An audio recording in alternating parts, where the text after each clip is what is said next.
நிறைய பேர் வாழ்த்துறாங்க, எவ்வளோ பேர் கோயிலுக்கு வரவங்கெல்லாம் வாழ்த்துறாங்க. எல்லாருக்கும் தெரிஞ்சிட்டு இருக்குது, ஃபோனு பார்க்குறாங்க இல்லையா, எல்லாரும் வாழ்த்துறாங்க நம்மளை பற்றி. நேர்மை தவறாத இவங்களோட தங்க மனசுக்கு என்ன கொடுத்தாலும் ஈடாகாது.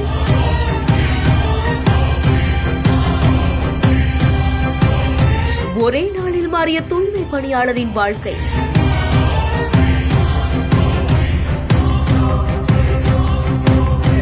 தமிழ்நாட்டுடைய முதலமைச்சரான மு.க. ஸ்டாலின் பத்மா அவர்களை நேரில் அழைத்து அவர்களை பாராட்டி 1 லட்சம் ரூபாய் காசோலையும் வழங்கி கௌரவிச்சிருக்காரு. மேலும் ரஜினிகாந்த் அவருமே பத்மா அவங்களை நேரில் அழைத்து சால்வை அணிவித்து கௌரவிச்சிருக்காரு. அது மட்டும் இல்லாம பத்மா அவங்களை கௌரவிக்கிற விதமா தமிழ்நாடு அஞ்சல் துறை சார்பில் பத்மா அவங்களுடைய புகைப்படத்தோட இருக்கக்கூடிய சிறப்பு தபால் தலையும் வெளியிட்டிருக்காங்க. பத்மா அவங்களுடைய புகைப்படத்தோட இருக்கக்கூடிய இந்த சிறப்பு தபால் தலைய மூத்த அஞ்சல் அலுவலக கண்காணிப்பாளரான விஷ்ணுராஜ் அவரு பத்மா அவர்கள் கிட்ட வழங்கியிருக்காங்க.